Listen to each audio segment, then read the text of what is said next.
Si tu veux savoir où est-ce que tu en es toi-même par rapport à ces peut-être potentiels problèmes d'addiction que tu peux avoir par rapport au smartphone, aux écrans et aux réseaux sociaux, j'ai fait un test gratuit. Il est là en dessous de la vidéo. Il suffit de le faire et ça va t'indiquer directement, en fait, l'état de où est-ce que tu en es, en fait, par rapport à ces problèmes éventuels que tu peux avoir d'addiction par rapport aux réseaux sociaux. Tu vois, il y a un truc aujourd'hui que je trouve profondément dégueulasse, c'est le fait qu'il y a des personnes qui sont exposées aux écrans de manière vraiment forte et qui n'ont pas les moyens de se protéger, qui n'ont pas les moyens de se défendre. Et je pense tout particulièrement aux enfants.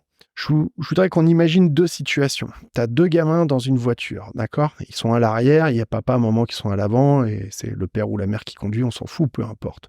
Tu as l'un des gamins à l'arrière qui est en train de jouer, là, tu vois, sur son téléphone, sur sa tablette, il est en train de jouer à son, je sais pas, à son jeu, à son Clash Royale, ou à je sais pas quel jeu, Fortnite, ou peu importe, je m'en tape. Et tu as l'autre petit gamin à côté qui n'a pas de tablette, qui n'a pas son jeu, qui s'ennuie.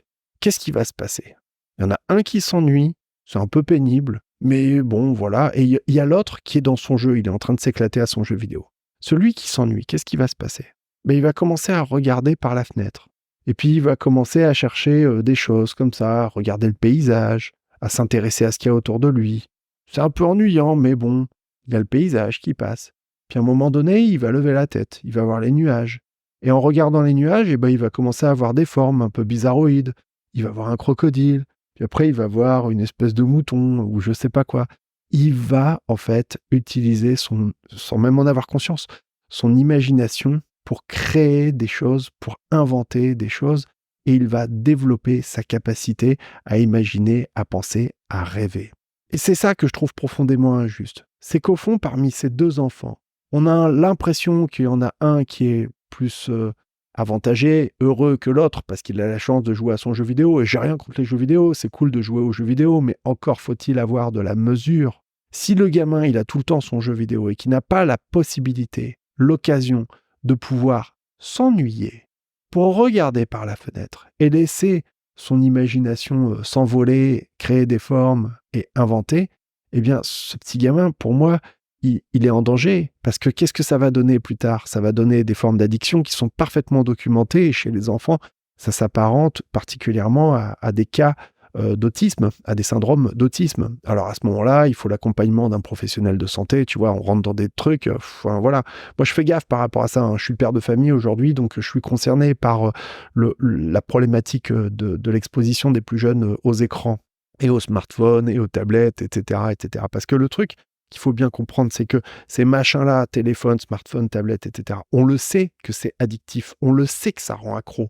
Comment on le sait? Eh bien, quand on est un tout petit peu responsable et qu'on sait prendre un tant soit peu de recul par rapport à la situation, force est de constater qu'on a tous, à un moment donné, été accros au moins une fois à ces appareils. Et on sait très bien que c'est super dur de s'en sortir. Parce qu'en fait, si tu veux, à chaque fois que tu vas consulter des choses dans ton téléphone, celui-ci va s'allumer de toutes les couleurs, avec un écran très beau, avec une expérience utilisateur très formidable, attractive, etc., etc. Tout est étudié.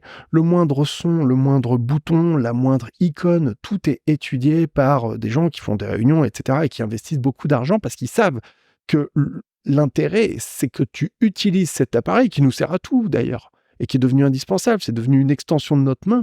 Mais leur objectif, c'est de créer des applications qui sont tellement attractives qu'on a envie de les utiliser plus et plus et plus et plus. Devrais-je citer les fameux réseaux sociaux, les TikTok, les YouTube, Facebook, Meta, etc., Instagram, Twitch, même les réseaux dits professionnels, LinkedIn, etc., tu vois. Le but, c'est quand tu es dans le réseau, dans l'application, dans le site internet, peu importe, appelle ça comme tu veux, on s'en fout. Le but, c'est que tu y restes le plus longtemps possible. Et ensuite, eh bien, ils vont pouvoir te balancer de la publicité, et c'est ça leur modèle économique. Si tu veux savoir où est-ce que tu en es toi-même par rapport à ces peut-être potentiels problèmes d'addiction que tu peux avoir par rapport au smartphone, aux écrans et aux réseaux sociaux, j'ai fait un test gratuit, il est là en dessous de la vidéo, il suffit de le faire et ça va t'indiquer directement en fait l'état de où est-ce que tu en es en fait. Ça va t'envoyer directement la réponse pour que tu saches où est-ce que tu en es, toi aussi, par rapport à ces problèmes éventuels que tu peux avoir d'addiction par rapport aux réseaux sociaux. Et en prendre conscience, c'est la première étape pour réussir à agir et traiter le problème afin de pouvoir mieux t'en sortir.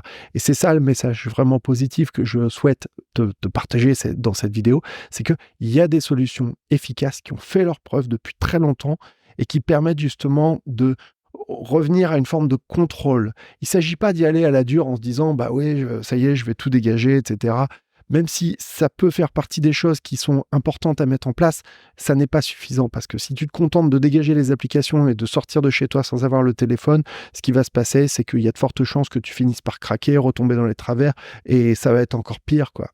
Alors, je vais te donner ici plusieurs techniques, plusieurs astuces pour justement t'aider à reprendre le contrôle. La première, c'est d'utiliser des applications qui sont dédiées à la gestion du temps. Il y en a plein qui sont toutes plus formidables les unes que les autres.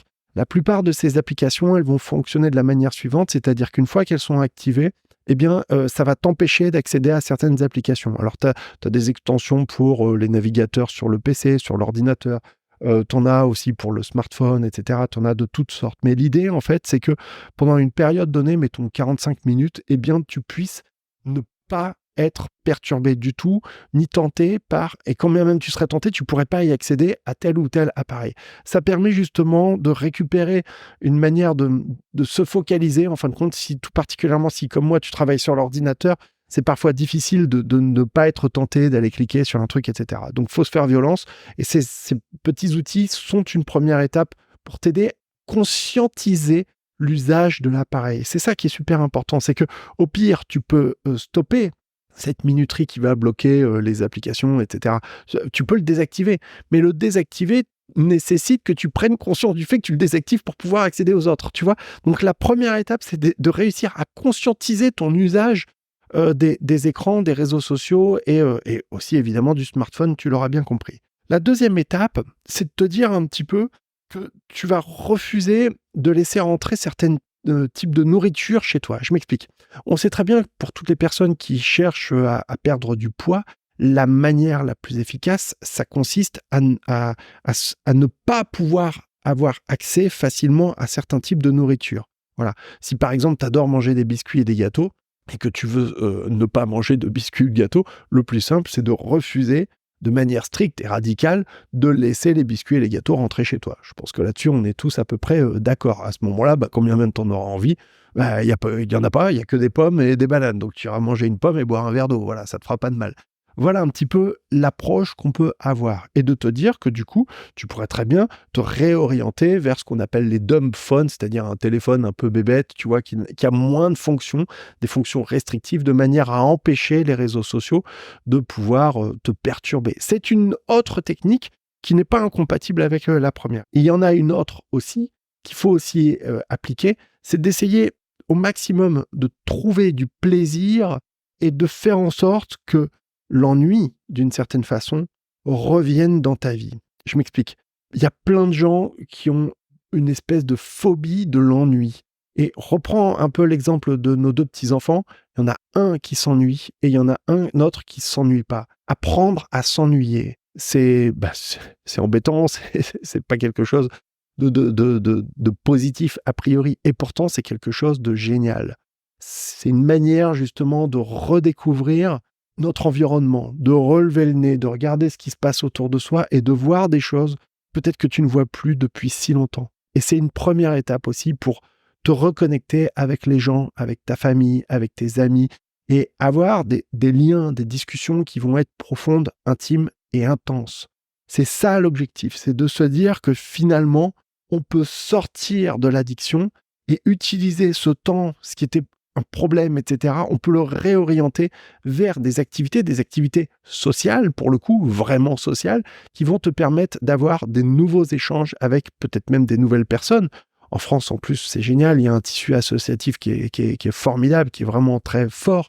Faut en profiter, quoi. Et ce que je veux te dire, donc, c'est que en mettant déjà ces 3 astuces en œuvre, tu vois, ces 3 techniques, ça peut te permettre justement de récupérer du contrôle. Encore une fois, si c'est trop dur, il faut vraiment déjà faire le test pour savoir où tu en es par rapport à ton addiction au smartphone, c'est une première étape parce qu'en fonction des résultats, ça va te permettre de comprendre ce que tu devrais faire pour réussir à t'en sortir.